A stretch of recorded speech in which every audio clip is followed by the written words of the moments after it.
Welcome back to the channel. Today we'll be reading Splat the Cat Sings Flat, based on the best-selling books by Rob Scott. Splat the cat goes to cat school. Splat likes to take Seymour. Seymour is Splat's pet mouse. Seymour rides in Splat's hat.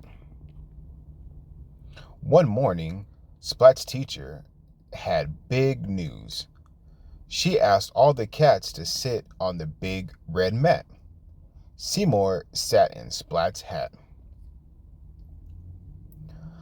All of you will sing on Parents' Night. Miss Wimpy Dimple said, "If your singing is loud, your parents will be proud." "Will lots of parents be there?" asked Splat. "Yes, all the parents," said Miss Wimpy Dimple. "Gulp," said Splat. Splat's tail wiggled wildly. Splat was worried. Splat was shy. "I can't sing," said Splat. "Can you meow?" asked his teacher. "I forgot how to meow," said Splat. "Can you hum?" asked his teacher. "I even forgot how to hum," said Splat. "That's okay, Splat," said Miss Dimple. "I will help you sing. We will all help you sing." Miss Wimpy Dimple sang first. "La, la, la," she sang. The cats on the mat began to sing, all except Splat. "Now you try, Splat," said Miss Wimpy Dimple. Splat opened his mouth. Nothing came out. "You can do it, Splat," said his teacher. Splat tried hard, but all that came out was a little squeak. Splat looked at Seymour. Seymour was brave. He was a mouse in a room full of cats. Splat could be brave too. Splat opened his mouth again. "La," sang Splat.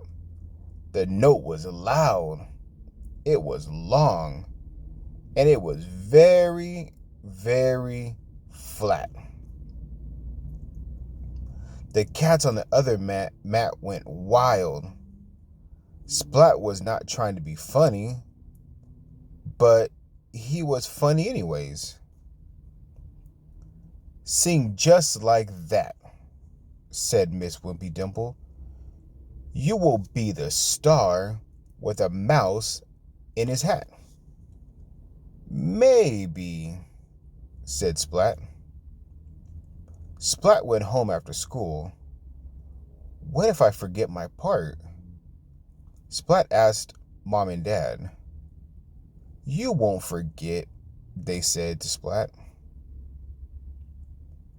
"Maybe I will forget," said Splat. Splat put Seymour on his head. Splat's tail wiggled, and Seymour jiggled. Splat sang, "La." The note still came out flat. "Maybe I won't forget," said Splat. Soon it was Parents' Night. All the parents came to Splat's classroom. The class stood on the big red mat. "Let's begin," said Miss Wimpy Dimple. The class started to sing. "La, la, la," sang the cats. But Splat stayed quiet. He waited for his turn. Miss Wimpy Dimple gave Splat a nod. Splat was ready. Seymour jumped onto Splat's head. Seymour was ready too. Splat's tail wiggled wildly. Splat opened his mouth very wide. La, sang Splat, and the note was flat. It was very flat and very loud. He opened his mouth even wider. La, sang Splat. Then he opened his mouth as wide as it can go. La, sang Splat, and he fell off the mat. Splat. The class giggled. The parents laughed. And Splat laughed the loudest of all. "You were a star," said Splat's mom. "We are very proud of you," said Splat's dad. "Splat was the cat's meow," said Miss Wimpy Dimple. Splat was happy. "Guess what?" said Splat. "I didn't forget to sing flat. I forgot to be shy." Mom and Dad hugged Splat. "We love our cat who sings flat." That is the end of the book. We'll see you guys next time. Bye.